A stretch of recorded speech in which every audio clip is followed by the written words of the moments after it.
안녕하세요. B급TV의 브루스입니다. 네, 우리가 가전제품을 이것저것 사서 장시간 쓰게 되는데 사서 쓰다 보면 그런 경우 있죠. 처음에 샀을 때는 잘 쓸 것 같지만 쓰다 보면 이런저런 이유로 안 쓰게 되는 가전제품들이 있습니다. 어떤 경우는 너무 자리를 차지해서 그런 경우도 있고, 어떤 경우는 실제로 써보니까 이 부분이 되게 중요한데 이 옵션 말고 다른 옵션을 샀어야 됐어 라는 후회를 하면서 잘 안 쓰게 되는, 그래서 결국에는 업그레이드를 하거나 혹은 처분하게 되는 그런 가전제품들이 있는데, 제가 지금까지 살면서 써보니까 이런 거는, 이 가전은 사지 마세요, 이 옵션으로는 사지 마세요 라는 것들이 있어서 5가지만 간추려 봤습니다. 물론 굉장히 주관적인 거예요. 제 생각만 그럴 수도 있고, 또 저와 용도가 다르게 사용하시는 분들은 그렇지 않을 수도 있어요. 가족 수나 구성원들의 취향 이런 것 때문에 굉장히 달라질 수도 있다는 점 참고하시고, 누구나 그렇지는 않다는 거예요. 그냥 이런 생각이 있구나라고 보시면 될 것 같아요. 사지 말았어야 하는 가전 5가지. 첫 번째는 식기세척기인데요. 자, 식기세척기 굉장히 유용합니다. 사실 잘 쓰고 있는데, 어떤 얘기냐면 식기세척기 중에 크게 보면은 6인용이 있고 조금 작은 거, 그 다음 10인용이 있어요. 좀 큰 거. 자, 6인용은 안 쓰게 되더라 라는 얘기예요. 우리 집 식구가 4명이니까 6인용 사도 충분하지 않겠어? 라고 생각해서 살 수 있는데, 솔직히 식기세척기를 사는 이유는 조금 편하게 있으려고 사는 거잖아요. 그때그때 설거지 하는 게 아니라 약간 모아두게 된단 말이에요. 그렇게 하다 보면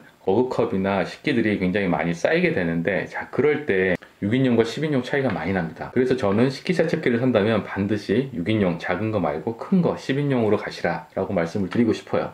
자, 두 번째는 스타일러입니다. 스타일러 요즘 많이 쓰시죠? 셔츠나 바지, 겨울에 이렇게 계속 입었던 외투 같은 거, 이런 것들 넣기 좋은데, 자, 이 스타일러도 요즘 크게 보면은 그렇게 조금 작은 거 3벌짜리가 있고 5벌짜리가 있는데, 자, 이것 역시 5벌짜리를 사라 라고 말씀을 드리고 싶어요. 별거 아니지 않겠어? 3벌짜리만 사도 되지 않겠어? 라고 생각하고 살 수 있지만, 역시 이것도 바꾸는 경우를 많이 봤습니다. 조금 두꺼운 옷 몇 개, 거기에 바지까지 걸어두려면 3벌 가지고는 너무 부족한 경우가 많아요. 그래서 결국 5벌짜리로 가게 되는 경우가 많으니까, 스타일러를 정말 잘 쓰신다라고 하면은 5벌짜리로 바로 가시라고 말씀드리고 싶습니다. 세 번째는 자이글 같은 거, 고기 구워 먹을 때 쓰는 불빛으로 요리를 하는 자이글 같은 형태, 요즘에 가끔씩 홈쇼핑에서 보죠. 워낙 그럴싸하게 광고를 하기 때문에 이것도 사게 되기 쉬운데 결국 이것도 안 쓰게 되는 것 같아요. 일단 자리를 굉장히 많이 차지합니다. 그냥 단순히 이 크기만큼 차지하는 게 아니라 이게 굉장히 뜨겁기 때문에 주변에 둘 수가 없어요.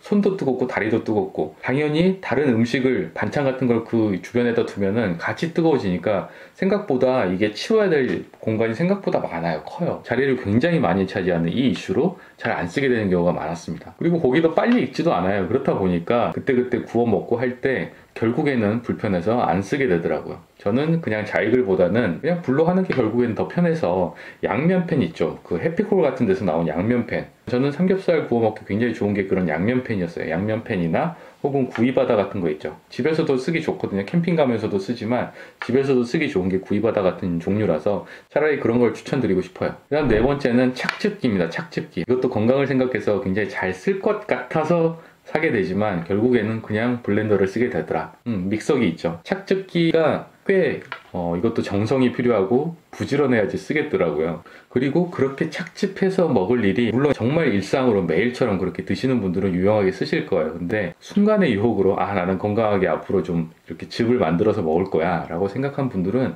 결국에는 착즙기보다는 범용적으로 쓸 수 있는 블렌더, 믹서기, 그 중에서도 믹서기도 이렇게 큰 거치형 믹서기 말고 핸드블렌더 있죠. 핸드블렌더를 결국 쓰게 되더라고. 손잡이 달린 거 있죠.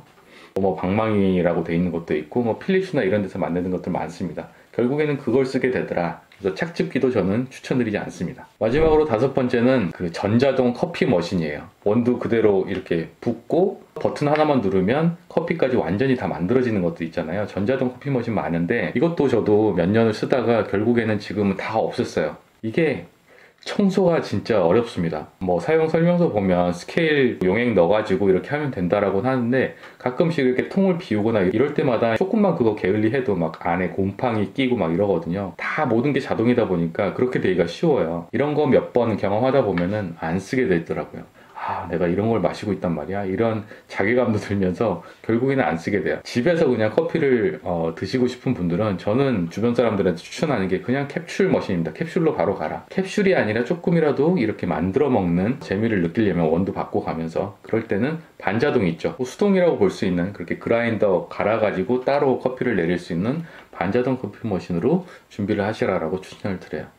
지금까지 살면서 몇 가지 시행착오를 거쳐서 좀 바꾸게 된 가전제품들에 대한 경험을 여러분들한테 이렇게 말씀을 드리는데, 사실 더 경험이 많아서 더 말씀 나누고 싶은 이 가전제품들이 많은데 너무 길어질 것 같아서 이 정도로 좀 마무리를 합니다. 또 반대로 여러분들한테 오히려 생각과 다르게 추천드리고 싶은 이런 가전제품에 대한 이야기도 앞으로 여러분들한테 좀 나눠보도록 하겠습니다. 아까 말씀드렸던 것처럼 이거는 굉장히 개인적인 경험과 그 경험으로 인해서 생긴 이 생각이 불과하니까 동의하지 않으시는 분들도 많을 거예요. 가족의 상황과 구성원의 어떤 취향에 따라 다를 수가 있으니까요. 그런 생활 패턴에 따라 얼마든지 다를 수 있으니까 무조건 이거는 안 좋아 라고 생각하다기보다 그냥 이런 경험을 했었던 사람은 이렇게 생각할 수도 있구나 라고 봐주시면 될 것 같아요. 다른 가전제품들에 대한 이야기도 앞으로 조금 더 해보겠습니다. 네, 이상 B급TV의 브루스였습니다.